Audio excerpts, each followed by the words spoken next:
Thank you, sir. Thank you. All right. Is this on? Hmm? Can you guys hear me?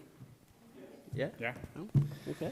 All right. Well, I'll go ahead and get started here. It's kind of like nerve-wracking to be like up here and like see everyone, even though there's like not like a ton of people. Like I've spoken in front of more, especially like just like at Paradigm and things like that.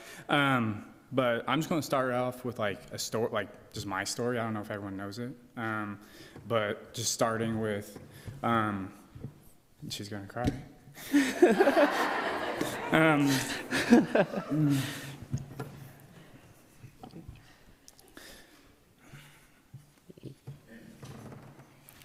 I'll just take this off. Yeah. You got it.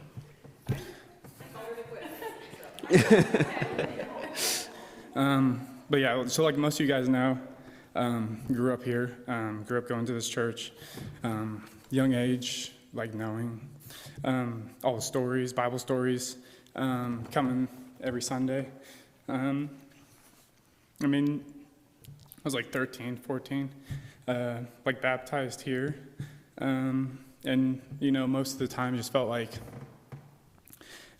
just like your average kid going to church, you know, had friends, was like nice to everyone, but like still didn't, I guess, see the,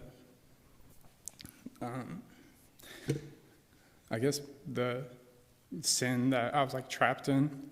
In high school, focused mostly on performance in sports, school, like chasing after the things of just like this world, whether that's relationships with girls or friendships or just like pleasing people that just weren't fulfilling. In college, went to Missouri State University. Felt like it was going to be kind of like a new beginning, but mostly felt like isolated and alone, just because of like the sin I was like living in. Dealt with a lot of anxiety, stress, just didn't feel like I could find, you know, friends in a city I was never from. Had a degree and moved to Kansas City shortly after graduating. And then my mom went to Ashes of Beauty.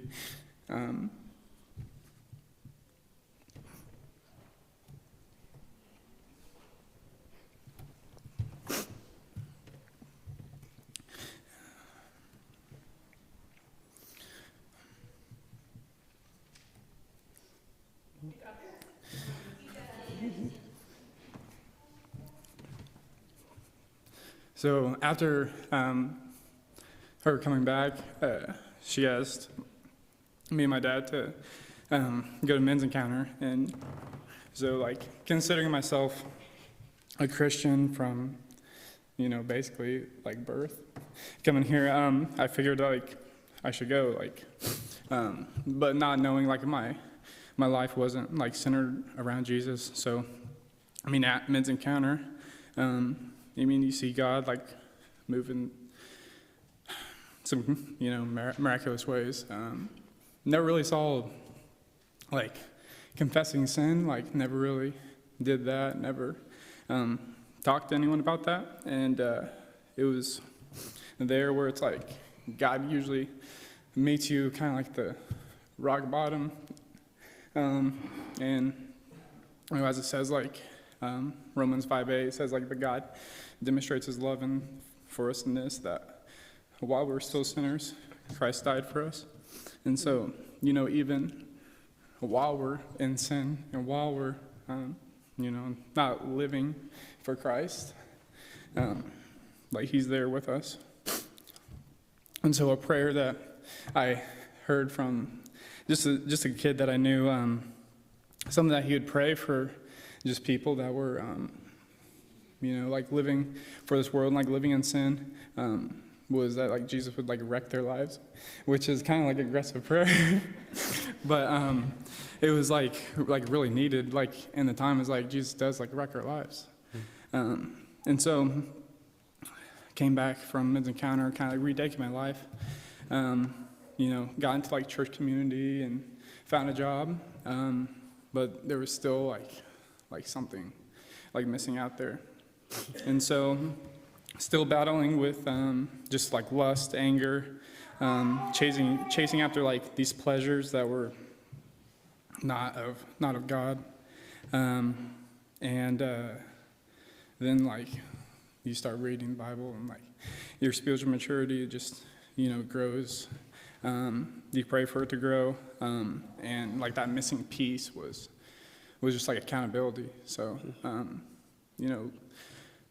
letting guys know like the deepest parts of you, walking with them, and so like Akko, he's been there kind of since the start.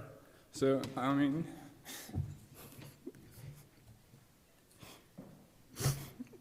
no, there's a lot of crying right now. You got this, man. Yeah, it's been like a crazy journey. It's like showing me how to, confess and repent, how to, pursue women the right way, like Ashley and stuff.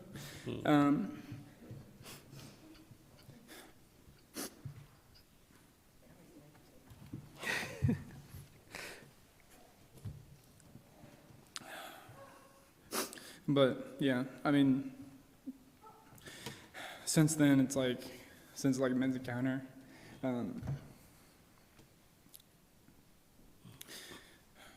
Christ has like transformed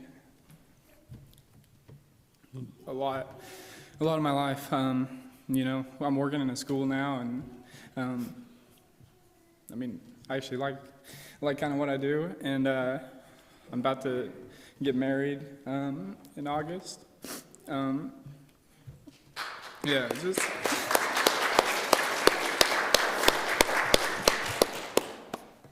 it's like a really joyful season, a joyful life.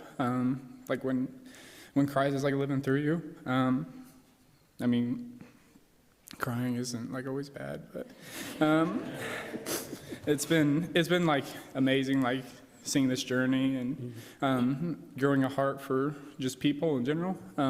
And I mean, this guy's just showing me like how to do that, walk my life with me. And but I guess I haven't asked him, but I was like gonna let him be like my best man at my wedding and stuff. So, That's crazy. But yeah. I But would that love being that. said, I didn't know that. I know, right? Yeah, I mean, he probably knew it already, but I'll let him share a little bit of his story. Obviously he's from Kenya, and so that gives me a little more insight of just like what it was to live out a life like on mission and just to really just do the Great Commission and find people that aren't connected to God or connected to Christ, and just share that with them. So I'll let him kind of explain the reasoning for going to Kenya and the reasoning behind that this last year. Yeah. That's awesome. Hopefully you guys can hear me. If not, I can speak louder. But so yeah, he mentioned, awesome guy. I love you, man.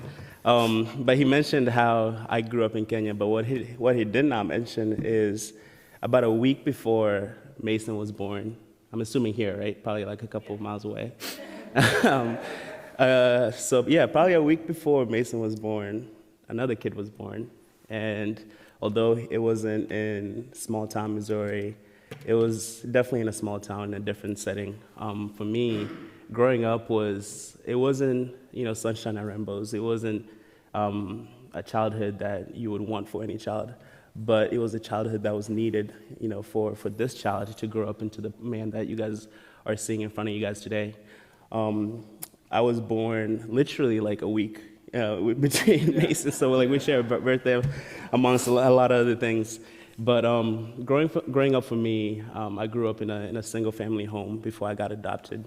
And the setting or the scene that I can kind of almost share with you guys, and you will see a couple pictures throughout the morning and stuff. But for me, technology was very scarce. We didn't grow up with a lot of cell phones. At times we didn't grow up with electricity. At times we didn't grow up with cars and just the easiness that I even take advantage of sometimes. And on top of that, my family setup wasn't the best. I grew up. My mom, she was 14 years old when she was pregnant with me, and she had me when she was 14. In a setting or a situation that wasn't really the best. And for me, growing up, I was robbed a lot of my childhood. I don't remember a lot of scenes and emotions of me running around and playing with my friends or siblings or anything like that. So because of that, I was forced to really despise the people that had created me, whether it was my family, and I even took it one step further and I started blaming my creator.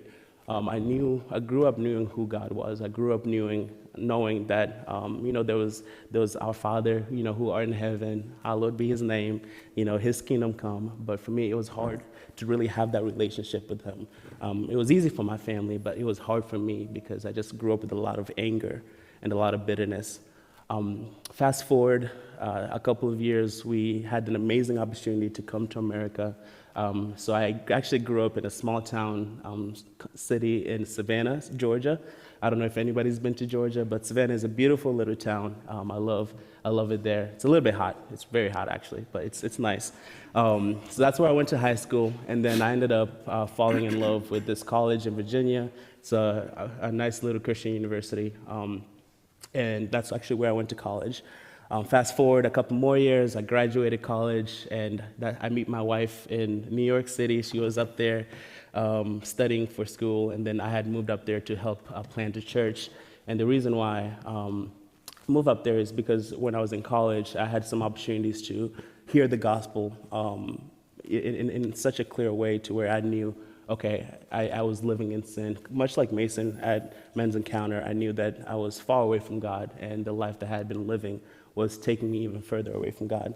So a couple of friends of mine and a mentor of mine shared the gospel through me and showed me that even if I had a life that was full of struggle and full of anger and full of betrayal, that doesn't mean that that's the same thing that my future is going to be. So through the gospel, I was able to learn that there's actually a passage in the book of Isaiah, chapter 41, verse 10, where it talks about how God will not forsake us. He will uphold us with his righteous right hand. And that verse has been so influential for me to know that, it doesn't matter how fast I think I'm falling or how far away I think I am away from God. God's righteous right hand is always going to come and save me and bring me back into his family. So I learned, qualities like that and different aspects like that from the gospel. And through that, I was able to, surrender my life to Christ and receive him as my Savior. And then fast forward, moved to New York, met my wife, we started dating, and we got married shortly after that. And then I had the opportunity to move to Missouri, in Kansas City, and I did not know anyone. Mason was actually a friend of mine. We actually met through another friend, and he had come into my life because he actually had a discretion. He was going through, I don't know if you remember this, but he was going through just a season of life that was really challenging with a so-called lady that we're not going to mention anymore. And he was seeking for advice, and he was like, hey, what should I do in this situation? And as a brother, I was like, hey, I'll hear you out, and we'll walk through this together and see, the best way we can move forward. And I'm not going to lie, I didn't think that I was ever going to be his friend, nor I don't think he was going to ever be my friend, because we were just so different. Fast forward 2 years, I think, at one point we spent like every day with each other for like a whole year. And we just grew, we grew in fellowship with each other and in love with each other. But fast forward to our trip that we were going to mention today. we had the opportunity to just take a group of friends to, my home country. And the reason why I wanted to take my family and my friends to Kenya was because growing up in Kenya, I got to see firsthand, the different things that I wasn't allowed to, as I am here in the United States. Seeing family and seeing friends that, are still in Kenya, it's very hard to see how life is, but most importantly, it's hard to see that there are actually parts that the gospel has been reached. There are people who don't know who Jesus is, let alone, what the church is and how we're supposed to live in fellowship with each other. So I've always had this desire to take my friends and my family to where I grew up and to initiate these conversations where they can learn how to advance the gospel, how to be missionaries, how to, go to places that they wouldn't usually go and talk to people that they usually wouldn't talk to and experience the culture and the food that they wouldn't usually experience. So that's what this trip was all about. You can kind of see the friend group that we took. These are friends and people that we do life with on a weekly basis. And you can see Mason is right there, excited. And then Ashley as well, and then my wife in the front. By the way, I haven't introduced my wife, but this is my wife. We're sitting in the front row. Her name's Erin, and she's honestly everything that I'm not. And I'm so honored to have her in my life. So definitely bother her if you guys ever get a chance today. So we're just gonna get right into it. Yeah, so you chose this picture because of the sign in the background. You gotta explain like why your face is like that. So the flight to Kenya was like, I don't even know how long it was, but it was like an hour and a half to Chicago, Chicago to London for 10 hours, but you have layovers, so then another 10 hours from London to Nairobi, and that's when we landed in Nairobi, and it's been like an entire day. Mason probably had like 2 hours of sleep in like one whole day, and to say the least, he was not happy. Yeah, it was like midnight at this point in Kenya, so it was like the next day. It was the next here. day, yeah. So that was when we first landed. Mm-hmm. And then also, the way we're gonna try to do this is we're just gonna take you through like storytelling through pictures. So the image on the top right side is actually a ceremony, not necessarily a ceremony, but like a greeting that we're receiving from some of the local people. And this was on our safari that we ended up doing. So to give you guys kind of a storyline, the way that we were constructing the trip, or the way that we constructed the trip, was we were going to give the people that we took an experience to experience the whole country. Not only to go there and just do mission work and come back, but to fall in love with the country, to fall in love with the culture. So as soon as we landed there, the next day we ended up going on a cultural excursion to see the African savannah and take just a safari trip. So that's a picture of us on the bottom right, just taking photos in front of monkeys and different things all together. I think we have a slide after this where it shows some of the animals that we got to see. Yeah, there you go. So we got to see some Cape buffaloes, some antelopes. And then you can see like I don't know if that is clear, but you can see the city skyline in the background. And then after we did our Savannah adventure, we ended up going to where my family's from. It's probably like, this is the main city where we ended up going to, was probably like an 8-hour drive or a 2-hour flight. And that's where we were going to do most of our mission work, as well as connecting with the locals and doing the ministry that we wanted to do there. So yeah, we just started off with some nice excursions, and then this is the house that we ended up staying at for most of the time that we were there. So a little bit of context: one of my aunts is an architect, and she has been really blessed to build a home like this and to be able to invite and host a lot of people at times. So what she does is she loves to kind of bring people to her space and then allow them to go and experience the local villages and just the local lake and stuff. So here's where we camped for the whole week, and from here we ended up going each morning to do different things, whether it was hiking, whether it was connecting with locals, and then most importantly, the churches. I think the people we connected with the most were the people that were on like this property, were just like the people that like worked for his aunt and things like that. There was this kid named like Kevin, and like I think the first day we were there, like we went to a soccer game, which I think is on the next slide. I think it's the next slide. Yeah. Next slide. Yeah. So this is Yeah. at the soccer game, and like the whole town. Yeah. The town was there, and the town actually, it was interesting because I was talking with his aunt about it, and like COVID didn't even reach like this village. No. Like they didn't even know what it was, and so Yeah. it was interesting to like see like all these kids, and we saw them like throughout the week, and then just playing soccer with them. They thought it was like really strange to have like white people playing soccer. Like we would go out in the field, and it was kind of like a. You want to explain what the show. field looked like?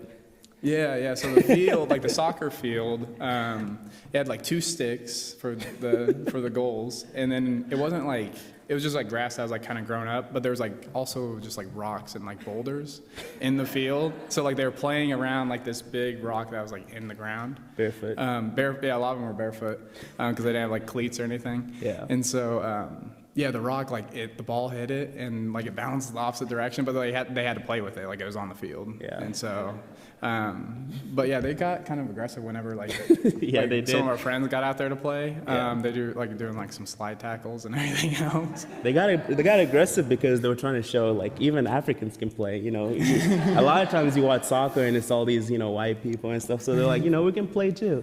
But one thing about this image that is really beautiful is this guy right here. His name is Johnny with the yellow shirt on his collar, and then obviously everybody was involved. But I really loved what Johnny did in this setting. He had the opportunity to connect with the locals through the game of soccer, but most importantly, he saw the opportunity to say, hey, like I can have an impact, not just in the excursion that we're going to do and the ministry that we're going to do here, but just in areas where we can even donate. So he hopped on the phone, called his mom the night after playing, and he was like, hey mom, like how can I do something more?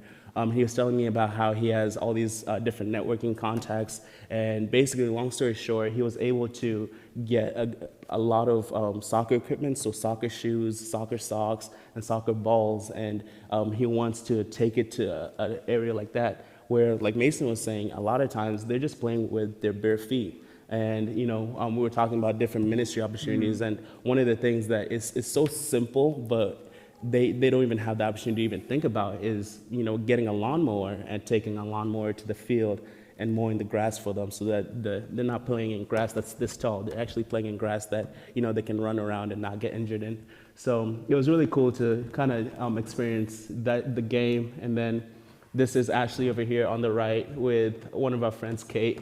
I just thought that photo was really cute because, they were watching us. Yeah. And then shortly after, the kid just falls asleep in her lap. It was interesting because there's what language is it, Luo? In Luo, yeah. Luo. He was asking like the people standing around us, so that we were like circled the entire time. Yeah. But we were asking like whose kid this was, and like no one knew. No one knew. No one knew. And that was a theme. That was a theme throughout the whole week. Like we had kids and babies just coming over and just holding our hand, or holding y'all's hands, because they know me, and I don't look any different to them. And following them around, and they would ask like, whose kid is this? And they're like, I don't know. And they just saw white people and they wanted to come join along. So. Yeah. So we can go to the next slide. You can talk about this day. I'll talk about this. Yeah. Akko took these pictures, but this was when we went on a hike. So we had where was it? It was across the lake. It was across the lake, yeah. So like Lake Victoria is like the biggest lake in the world, basically.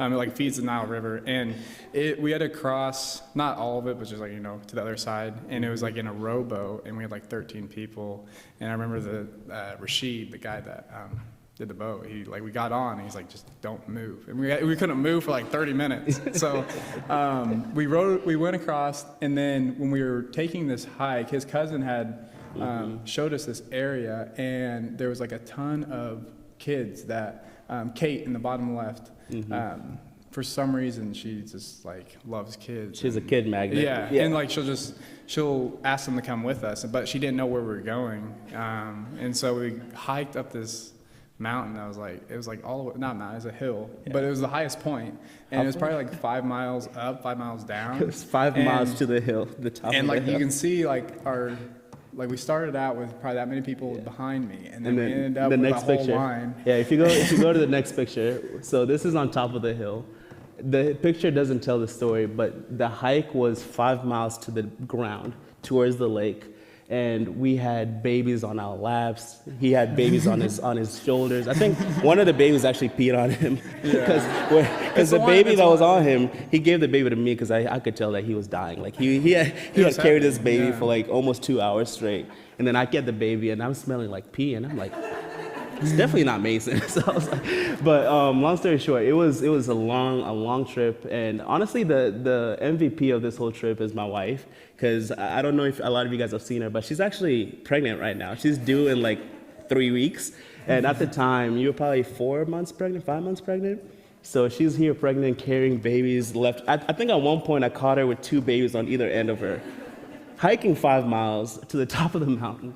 But long story short, the reason why we're kind of sharing this before we share, the actual work, the actual ministry that we got to do, is I believe it's hard for people to go in an area where they're used to and go into an area where they're not used to and just go dive deep into the gospel, dive deep into scripture, or dive deep into ministry. I believe, part of ministry, part of mission work is you want to be able to, contextualize the culture. You want to be able to go and see, who is it that I'm actually ministering to? Who is it that I'm actually wanting to share the gospel to? Who is it that I actually want to share the love of Jesus to? And I think part of that is you have to, walk the way they walk. You have to eat the food that they eat. You have to talk the language that they talk. So this was part of that where I was just able to say, hey, I don't know the plans. I know what we're going to end up doing, but for now, let's just sit back and enjoy, what it is about the culture and the people and the food and the conversations. And if they want to hold our hands and hike 5 miles with us, so be it. We're going to enjoy the ride. Yeah, I think something that was really cool was connecting with the kids. Akko actually had a pretty cool story. There was a guy, what was his name? Ron, was it? Oh my goodness. Who is his? Yes. Anyway, yeah. it was this guy. He doesn't have a crazy name. It's just a normal name. Yeah. I forget his name. But he was standing in the back, and he was walking along with us. He was one of the workers for his aunt, and you were able to share the gospel in your original your language. And I think that was you said the first time you had done that. It was the first time he had ever heard the gospel. Yeah. So yeah, and so that was something cool, because a lot of these kids, they mainly speak Luo, and then they speak English before they probably speak Swahili or something like that. Yeah. So we were able to talk with a lot of them and kind of get just what they think Christianity is and things like that. I know Ashley had a really good conversation about during the service project with the guy that was living out his life, serving with young adults and things like that in the city, and they go share the gospel at the market instead of the city market or something like that. So it was just a really cool opportunity to correlate that people still don't know the gospel here, and they don't know the gospel there, but there's some people that are living the same life of sharing it. Yeah, it was beautiful. And then one other thing that I remember is Kate, the baby magnet that had the baby falling asleep on her, and I think you, Aaron, or some of the other girls were holding kids and they were singing their Bible songs. And these kids, half the time they don't even know what they're singing, but it's so good that they start singing it young, and they're like, okay, this song that this person taught me, this person that doesn't look like me, I want to know what it means. And that begins that adventure for them, or that passion for them to want to learn more about this intimate moment that they got to share with friends that they would have never gotten to meet if we had never gone. So I believe little things like that, whether it's even singing, "Oh, Jesus loves me," that's impactful. And I believe actually it's my story. When I was a kid, we had a missionary from Australia come to my school, and I remember the conversation that I would have with the student, and a lot of the things that she would tell me is, "Oh, I'm here because my dad, is a priest or a preacher." And I was like, "What do you mean?" And one of the things that they told me was, "Oh, he's here to share the story of God." And that, till this day, I don't even think I've ever told you, Aaron, till this day, that's an intimate memory that I have in my brain for somebody that was my age or somebody that didn't look like me, shared with me saying, "Hey, I'm here to tell the story of God." And for that, I was like, "Oh, I want to know who this God is." And fast forward, 20 plus years, I'm standing here boasting to you guys and sharing with you guys about the opportunity that we had. So it always goes full circle. But we can go to the next slide. All right, so on to business. Okay, so this church on the left side, it's called St. Peter's ACK Leunda. So the way I can kind of explain it, or I can best explain it, this is a Anglican church, and that's what ACK stands for. So A, Anglican Church of Kenya, and then Leunda is the village or the local town that this church is in. So think Princeton, Leunda, very similar. And then St. Peter's obviously is the name of the church as well. So this is where we actually spent most of our actual work, our ministry work. Thank you first and foremost, I haven't mentioned this yet, for just the donations and the funds that you were able to send to Mason with you, because a lot of it went to your flights, but also some of it went to just the mission work that we were able to do. So in the next couple of slides, we're gonna kind of share a little bit about what we did, but if you don't mind going back to the previous slide really quickly. So that lady singing with the lady with the blue, the lady with the pink, that's actually my aunt. So I mentioned earlier that she's an architect, and one of the things that she shared with me prior to us going, because I reached out to her and I was like, hey, I don't want this trip to be just like an adventure trip or like a vacation. I actually want us to go and share the gospel and do ministry and have an impact.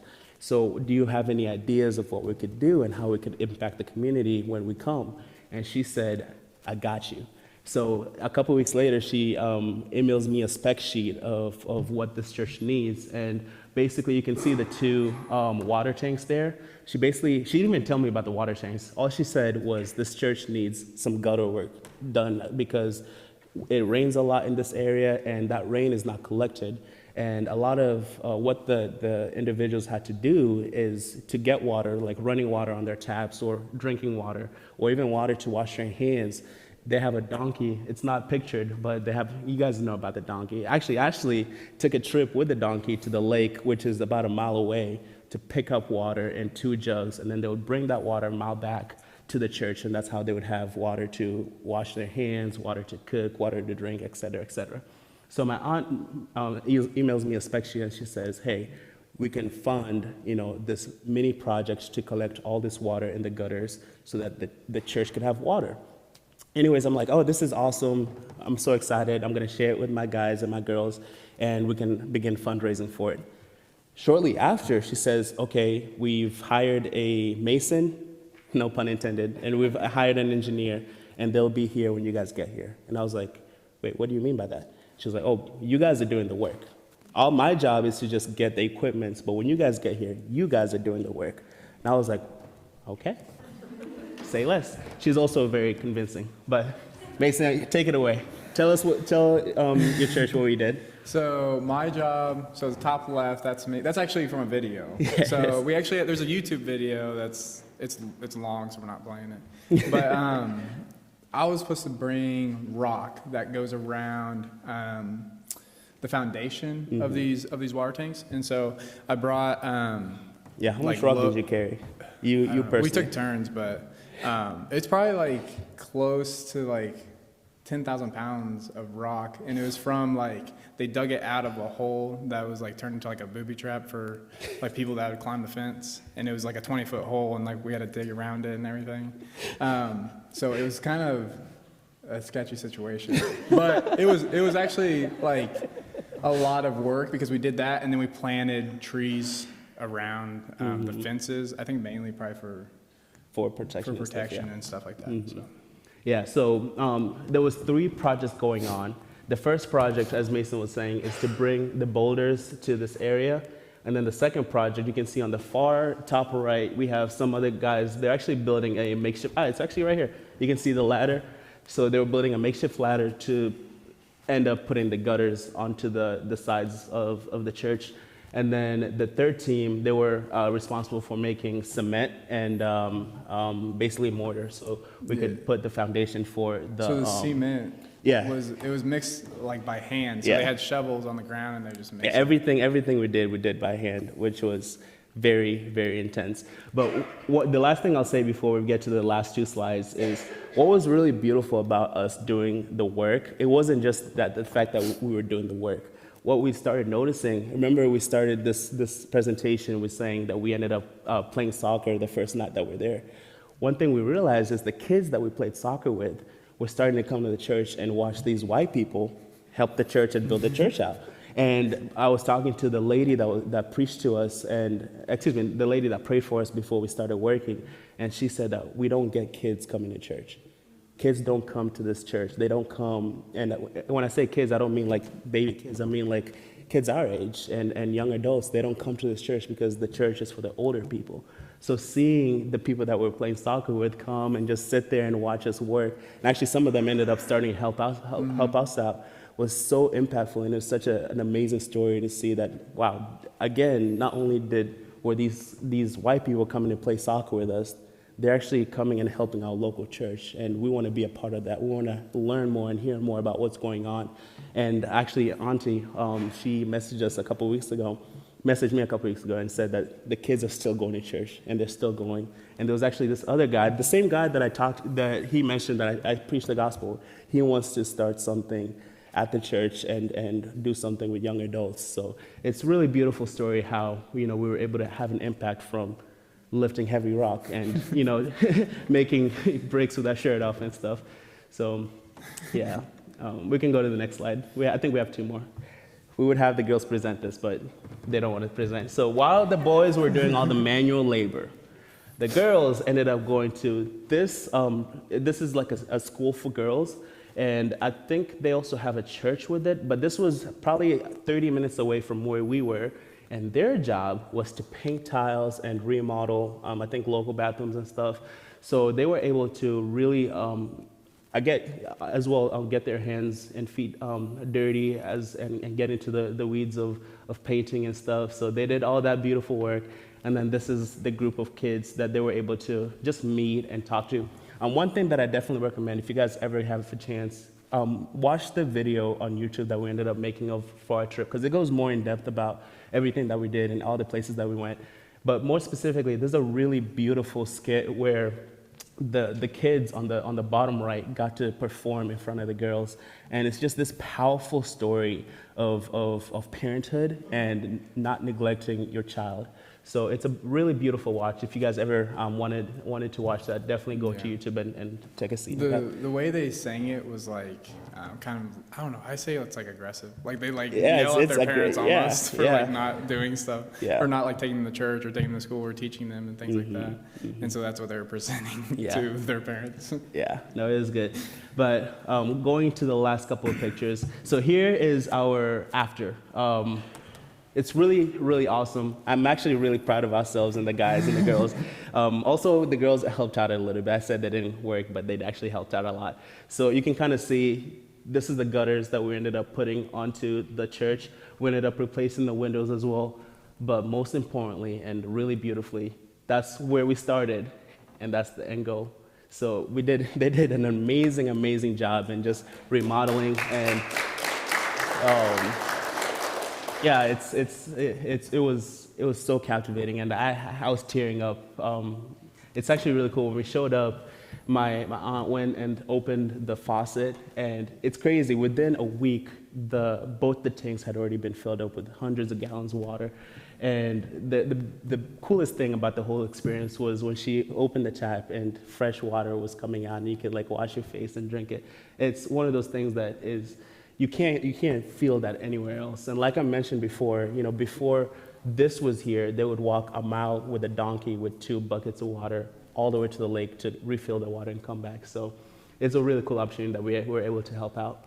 But the last slide kind of talks about, the reasoning for why we did this. So you want to explain the first verse, and then I can explain the last one. Yeah, so the first verse, Matthew 28, I guess 19 and 20. But I guess...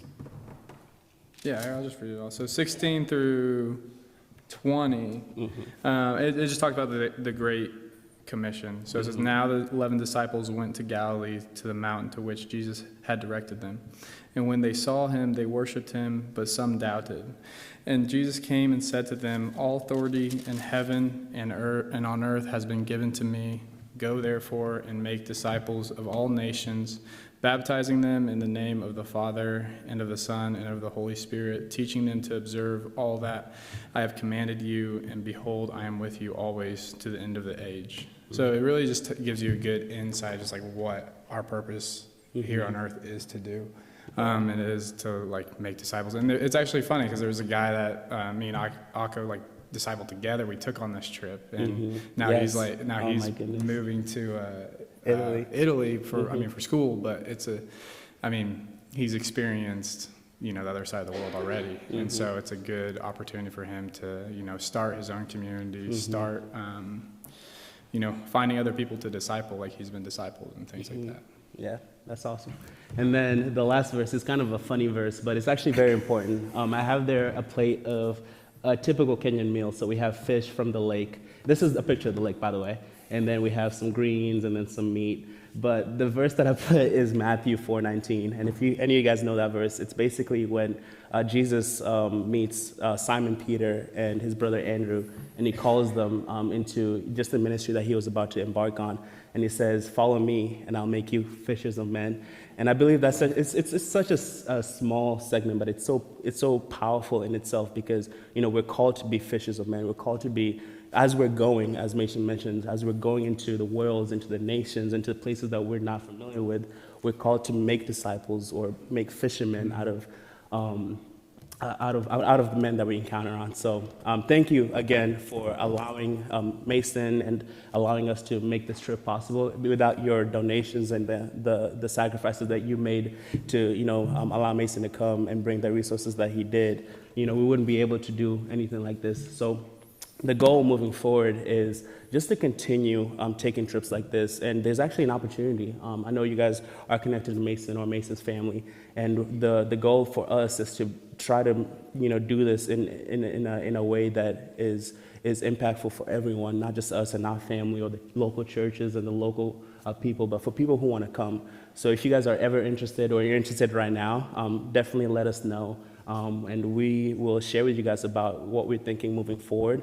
We're hopefully, Lord willingly, wanting to do this maybe every year or maybe even every other year as resources become available. But most importantly, thank you guys, and thank you for allowing us to kind of share our experience with you guys. So, yeah. Thank you. Yeah.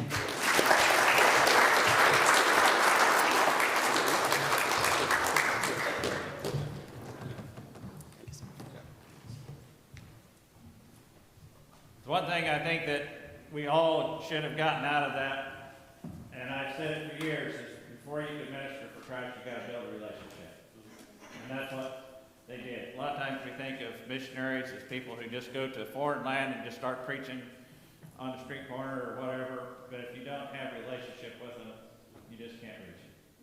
And that applies here in Princeton, Missouri, the same as it does in Kenya. You build a relationship with people, then as you build that relationship, you'll get opportunities to share Christ with them.